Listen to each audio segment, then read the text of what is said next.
Everyone, my name is Kate Giannini, and this is part 2 of the Iowa Flood Center career presentation.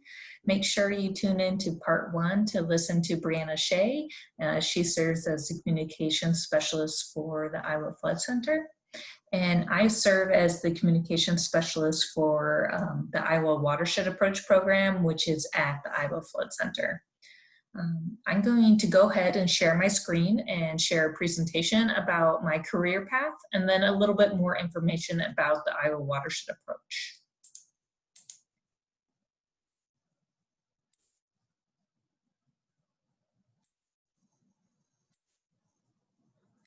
So like I said, the Iowa Flood Center is at the IIHR, Hydroscience and Engineering Department at the University of Iowa. It was, the Flood Center was born after the 2008 floods and established in 2009. A little bit about me. Like I said, I serve as a communications specialist for the Iowa Watershed Approach. It's a program at the Iowa Flood Center. I started in 2017. And it was always a dream of mine to be at the Iowa Flood Center once that organization was established. So I'm really feel lucky to be at this center in this organization, working with all the really great scientists and researchers that I have the opportunity to work with.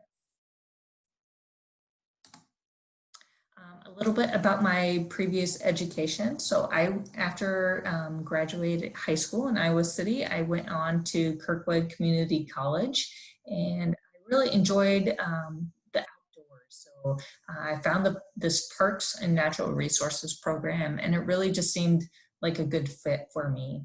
And I really enjoyed my time at Kirkwood. There were small class sizes. I got to know my professors really well, and it was really hands-on. After graduating Kirkwood in 2005, I went on to Upper Iowa University and received my Bachelor's of Science in Conservation Management. This again was a really great program, small class sizes, really great professors, hands-on learning, and I was able to finish school within a year and a half after transferring, so that was really great as well. My path is I really wanted to study soil and water conservation. At first I was interested in wildlife management, but after learning and exploring different classes through my college, I learned that most of Iowa is privately owned. So I felt the greatest need was working with private landowners to implement conservation on their property. So my first position out of college was working as a habitat specialist for the Iowa Department of Natural Resources in the Lee County Soil and Water Conservation District. So I worked with a lot of farmers and landowners that wanted to enroll into the Conservation Reserve Program, which is a program under the United States Department of Agriculture. Each county in the state has a USDA service center that services farmers and landowners and producers. And within each of those service centers, there's federal, state, and local staff there to help farmers implement conservation on their property. I was there for about a year, and then an opportunity opened up in Johnson County, which is my home county that I grew up in and also closer to home for me. So I was really excited to jump on the opportunity, and I became the Soil and Water Conservation Coordinator at that local Soil and Water Conservation District. And it was also a partnership position with the Johnson County Planning and Zoning Department. There, I also pursued working with landowners to implement conservation on their property, but also worked with urban residents and explored different urban conservation opportunities, and also enforced different ordinances for the Johnson County Planning Department, like a sensitive area ordinance and a stormwater ordinance. And I was there for almost 10 years with the county. So I really enjoyed what I did at that position, and really set me up and gave me the experience that I needed for the position that I am in now. So these are some previous pictures, and my previous employment was really about working on the land. So using different technologies while I was out on the land, exploring different recommendations to implement conservation on the land, whether it's a pond or a wetland, or introducing cover crops to a new farm management system, or working in the urban setting and exploring rain gardens and bioretention cells, native landscaping, that sort of thing. And sometimes it was all about just educating the next generation. And I found myself wearing a fish mascot at the local county fair. So you never know where, I never thought I'd see myself in a fish mascot, but it was a fun opportunity, and the kids loved it, and they really enjoyed learning about water and water quality and conservation on the landscape. So a little bit about the Iowa Watershed Approach program. So in 2016, the state, along with some state partners like the Iowa Flood Center, Iowa Homeland Security, Iowa Economic Development Authority, Iowa DNR, Iowa State University, led a really successful proposal to the U.S. Department of Housing and Urban Development for this Iowa Watershed Approach. In 2016, we were awarded $97 million to implement this program and work within 8 different watersheds across the state and 3 urban communities to really reduce our flood risk, improve water quality, and increase our community resilience. So Iowa Flood Center really led the proposal. It was our visioning of this program of working and collaborating across different organizations through these watershed management authorities, and to put conservation on the ground. So the Iowa Flood Center is a very technical organization, and we had a heavy lift in studying how each and every one of these watersheds operate. So how water flows through that, and what are the different recommendations and priority areas that we should be implementing these practices in certain areas. We also have equipment throughout the state. You'll see in the picture there is a hydro weather station. It collects soil moisture, soil temperature, water depth, rainfall data, wind direction and wind speed data. And it's uploaded to an information platform called the Iowa Flood Information System. And also unique to this program, the Iowa Watershed Approach Information System, that anybody from the public can view that data that equipment is producing every 15 minutes. So that's very cool program that we use in our flood modeling that we do for these watershed programs. And also this program is about working with people, so stakeholders within a watershed. So the Iowa Watershed Approach works with watershed management authorities. Legislation was passed in 2010 to create watershed management authorities. And it's basically an agreement for counties, cities, and soil and water conservation districts to work together towards a common goal. So whether it's improve water quality in their watershed or reduce flooding, maybe it's both. The stakeholders are coming together and developing a watershed management plan and looking for funding sources and ways that they can implement their plan across the state.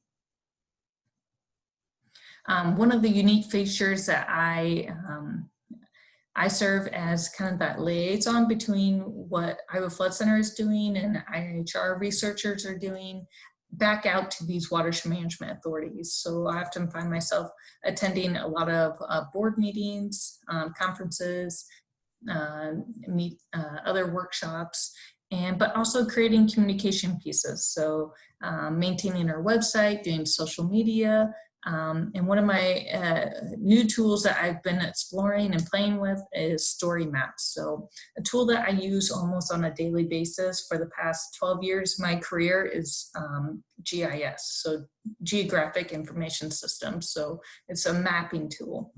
I use that tool almost every day. And ArcGIS has a really great template for you to create story maps. So you can use your data and your maps and photos and videos in a way to tell a story about your program. And that's really great for reporting on an annual basis. So I use story maps as a way to report out to our funder, also to partners, and the general public about what's going on with the Iowa Watershed Approach. So like I said, I do a lot of education and outreach. So whether it's the general public or elected officials or people in the watershed management authorities, in my first year starting at the Iowa Flood Center, I drove nearly 12,000 miles in that year across the state, attending board meetings and conferences, presenting at conferences, going to education and outreach events for kids, classroom visits, STEM events, water festivals. So a lot of what I do is just educating, creating awareness about flood risk, how that you can improve flood storage on the landscape and improve water quality on the landscape as well. Also, I get the opportunity to work with farmers. So this is Stuart and Jared Moss in Iowa County, the father-son duo that farm corn beans in Iowa County, and they are a host to one of our hydro weather stations. And being so close to the university, they kind of get tapped on quite a bit about opportunities for research for students and some of our professors and researchers as well. And they're always willing to listen to different ideas and use their land as a research area for professors and researchers at the University of Iowa. So here's them at a media day. We invited local media stations out to learn about the hydro weather station and why Stuart and Moss be interested in hosting that on their farm. So that gives them real-time data every 15 minutes and helps them make informed decisions for their farm management. But it's not only just for them, it's for their neighbors. So the neighbors really like it too, and it makes for good coffee shop talk. Also, I serve as a resource for policymakers. So continuing to tell the stories about the successes and challenges that we're seeing with our water resource challenges in our state, and communicating that information to our policymakers so we can look at making better, improved bills that have to do with water and soil conservation, and also the funding that's needed in relation to that. And lastly, I love working with kids. I had 2 children of my own, so often you may find me and my colleague, Brianna Shea, going to STEM festivals or water festivals or going to classrooms and bringing a lot of equipment with us that's very hands-on so kids can be interacting with different watershed models and learning about what a watershed is, and just trying to create a passion within them about why we care and why we need to take care of our soil and water across the state. So with any position, you're gonna have loves and you're gonna have challenges. What I really love about my position is that it's different every day. So I might be have an office day where I'm making updates to the website or doing social media or fielding calls that might be coming in and people have questions about our technology out in the field, or redirecting that information to a researcher within our department. Or I'm traveling across the state with a team of our different researchers and professors and going to different watershed meetings. So every day is different, and I really enjoy that.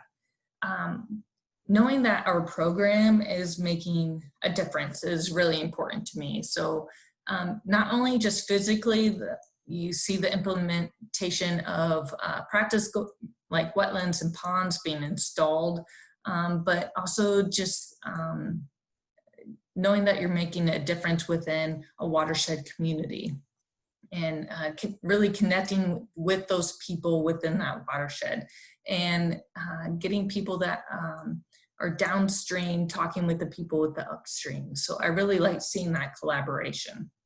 A good example of this is this picture that I'm shown here. Is a group from North Carolina came up to Iowa last year in 2019 to learn about the Iowa Watershed Approach program. So a group of elected officials, mayors, scientists, conservation professionals, farmers, people from Farm Bureau, all traveled from North Carolina to spend a couple days in Iowa to learn about the Watershed Approach program. And I had a lot of fun organizing that, working with the staff in North Carolina to help organize their team as well. So that's some of the fun projects that I get to work on, and meeting new people and learning about the challenges that they have in their state, and learning about things that work that maybe we can implement here.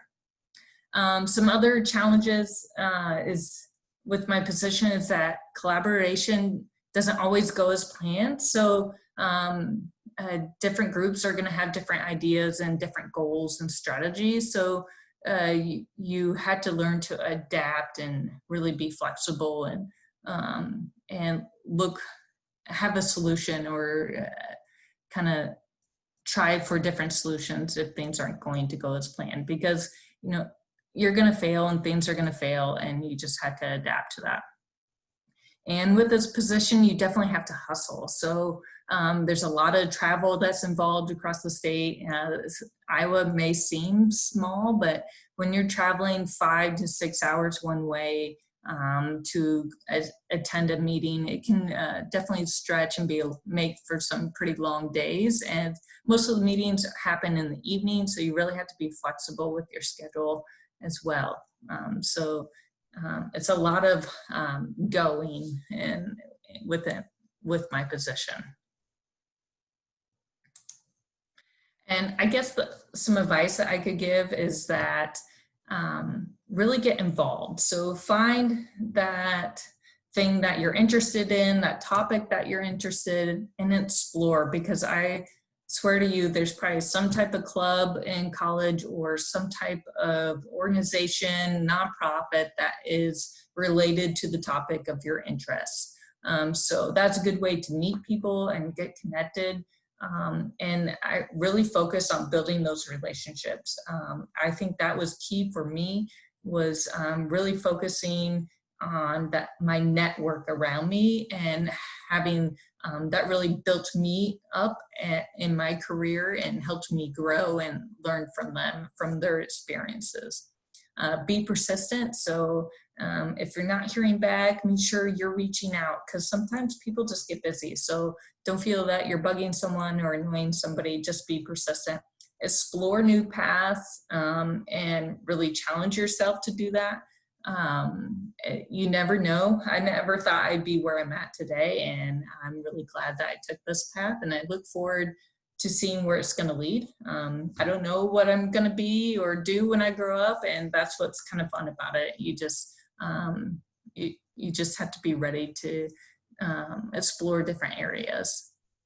Be passionate, so really believe in what you're doing, and then you also have to have fun with it. So when I'm out on the road, and it's usually with 3 or 4 other people, we're traveling across the state, you gotta stop for ice cream. We definitely have hit up all the spots in Iowa. We have our favorites. We have it mapped out.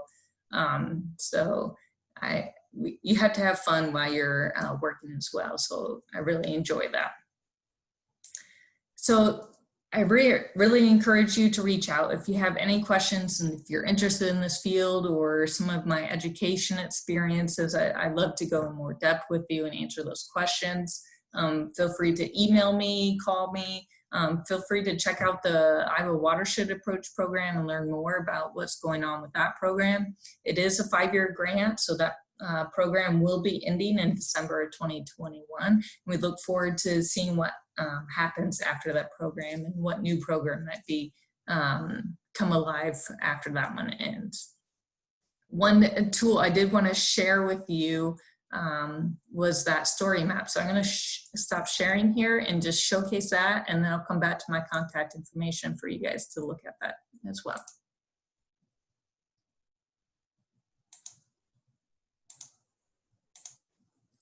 So this is that story map that I was talking about. You can make these in ArcGIS, and you can just Google ArcGIS online. And this is something that I would say in this field, people are using on a daily, if not weekly basis. GIS is just a tool. I think if you're gonna go into this field, you're gonna have to get a lot of experience in and be savvy with. They've created these new story maps where you can create these templates. And I really enjoyed creating an annual report about the story and what went on during that year about the Iowa Watershed Approach. And it's very visual. You can have a little bit of text, you can incorporate maps, and you can create interactive maps as well. Quotes, I love these big photos of some of the projects that are going on. Some of the people are involved, and there's just different layouts that you can play with as well. So this is a really cool tool that I think could be introduced to in high school and college to get used to, because it's been a unique tool for me to kind of explore and use in different ways. So I encourage you to check it out if you get some time. So I'm going to put my contact information back up here. Here you go. So feel free to contact me at any time, and hope you guys enjoy the presentation, and I look forward to hearing from you. And if you go into this field, feel free to look me up. Thanks.